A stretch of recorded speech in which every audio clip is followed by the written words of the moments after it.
လူတိုင်းလည်းဟာတနေ့မဟုတ်တနေ့အဆိုးနဲ့ကြုံတွေ့တတ်တယ်ကြုံတွေ့လာတဲ့အခါစိတ်ဓာတ်ရင့်ကျက်မှုနဲ့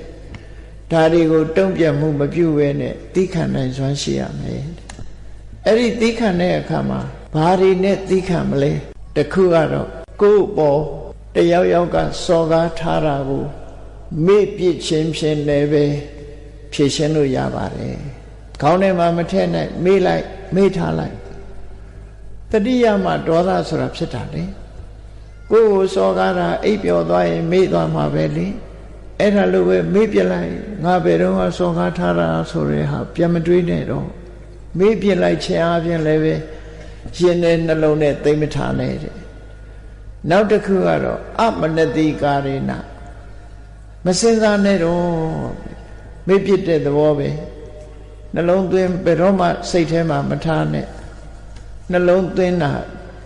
ဆိုးတယ်ငါပေါ်မှာဘလို့စော်ကားခဲ့တယ်ဆိုတာကိုတုံ့ပြန်လှန်ပြီးတော့မစင်စားနဲ့မစင်စားခြင်းအဖြစ်လည်းပဲမေ့လျော့ပြရမှာဖြစ်တယ်သိခံခွင့်လို့ရမှာဖြစ်တယ်နောက်တစ်ခုကတော့ဘာလဲလို့ဆိုလို့ရှိရင်ကမ္မတက္ကတာကံတရားကိုဆင်ញင်သုံးသပ်ရမှာအေးသူလုပ်တဲ့မကောင်းမှုကသူနဲ့သာသက်ဆိုင်တယ်ငါကတုံ့ပြန်ပြီးအလားတူအကုသိုလ်လုပ်လိုက်မယ်ဆိုရင်အဲ့ဒီအကုသိုလ်ကငါကအကုသိုလ်ဖြစ်သွားလိမ့်မယ်အခုဟာသူ့ရဲ့လုပ်ရသူ့အကုသိုလ်သူဟာနဲ့သူရှိပါစေငါနဲ့မပတ်သက်အောင်ငါရှောင်လွှဲမယ်ငါကိုတော့ငါမှာတော့အကုသိုလ်မဖြစ်စေရဘူးသူ့လိုအကုသိုလ်မျိုးငါမကျူးလွန်ဘူးငါဟာအကုသိုလ်ကိုရှောင်တဲ့ပုဂ္ဂိုလ်ပဲဖြစ်ရမယ်ဆိုပြီးတော့လူတွေဟာကိုယ်ကံနဲ့ကိုယ်လာကြတာဖြစ်တော့ကံအားလျော်စွာသွားကြမှာဖြစ်တယ်ဆိုတာကိုဆင်ញင်စဉ်းစားပြီးတော့လည်းပဲရှင်ထဲမှာမထားဘဲနဲ့ဖျောက်ပြရမယ်လို့သူဆိုတယ်နော်နောက်တနည်းအားဖြင့်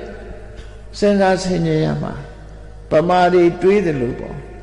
အိုကိုယ်ဆဲတာကပ်ပါတာလိုက်လို့ဆိုပြီးတော့စဉ်းစားကြတယ်လေဆဲခြင်းဆဲပါစေကိုယ်ကိုပကပ်ပါမလားဘူးသူဆဲတာသူ့အပြစ်ငါအပြစ်မဖြစ်စေရဘူးလို့ဒီလိုနှလုံးသွင်းဆင်ញင်ခြင်းအပြင်လည်းပဲတုံ့ပြန်ဆဲဖို့မကြိုးစားပဲနဲ့သိခံခွင့်လွှတ်ခြင်းဖြင့်ရှင်းငိမ့်အောင်လုပ်လို့ရတယ်လို့မြတ်စွာဘုရားကဤစနစ်တွေဟောတာဒီလိုဤစနစ်တွေပြီးဥပမာမဲ့ရွှွညော်ညောင်းရေးချောင်းဖြစ်ပေါ်လာတဲ့ရွှွညော်နေကိုဘာနဲ့ဆေးရတော့ဆိုရင်ရေနဲ့ပဲပြန်ဆေးရရေချောင်းဖြစ်လာတဲ့ရွှွနေညွန်းတွေကိုရေနဲ့ပဲပြန်ဆေးမှတန့်စင်သလိုပဲစိတ်ထဲနှလုံးထဲမှာဖြစ်လာတဲ့မကောင်းတဲ့အတွေ့တွေကိုစိတ်နဲ့ပဲပြန်ဆေးကြောတန့်စင်ပြရမှာဖြစ်တယ်အဲ့ဒီလိုဆေးကြောတန့်စင်ပြခြင်းအဖြစ်ကိုယ်တဏ္ဍာမှာအကုသိုလ်မဖြစ်လာတော့ဘူးအကုသိုလ်ဖြစ်မလာသည့်အတွက်ကြောင့်အကုသိုလ်ရဲ့အကျိုးပေးမှုကကိုယ်ဟာလွတ်မြောက်သွားတာပဲဖြစ်တယ်လို့အဲ့ဒီဤစနစ်တွေကိုမြတ်စွာဘုရားကဟောကြားဆုံးမခဲ့တာဖြစ်တယ်အေးမလွယ်ကူတဲ့အချက်တစ်ခုကတော့ဘာလို့ကိုလာဆဲတဲ့ပုဂ္ဂိုလ်ရဲ့အကျိုးစီးပွားကိုလိုလားတယ်ဆိုတာစဉ်းစားကြည့်ဥပမာတစ်ခုစဉ်းစားကြည့်အောင်စန္ဒကူးပင်ဟာဓာတ်နဲ့လာပြီးတော့ခုတ်တဲ့စန္ဒကူးပင်ကိုခုတ်တဲ့လူရေလောင်းတဲ့လူရှိတယ်စန္ဒကူးပင်ကိုခုတ်ဖြတ်တဲ့လူရှိတယ်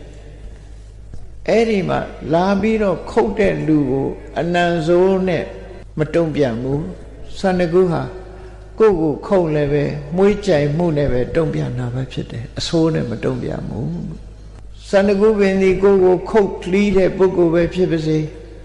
မွေးကြိုင်မှုနဲ့တုံ့ပြန်တယ်လို့ပဲသူတော်ကောင်းဟာ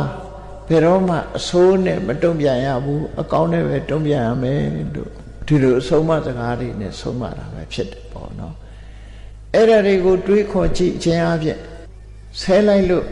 အကုသိုလ်ဖြစ်ရင်သူ့ရဲ့အကုသိုလ်သာဖြစ်တယ်ငါရဲ့အကုသိုလ်မဟုတ်ဘူးဒီအကုသိုလ်ဟာအကျိုးပေးလာရင်သူပဲခံရမှာဖြစ်တယ်ငါခံရမှာမဟုတ်ဘူး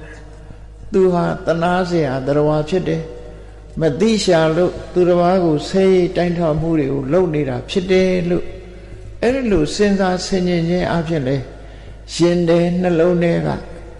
မခံနိုင်မှုတွေကိုပဲဖြောက်ပြရမယ်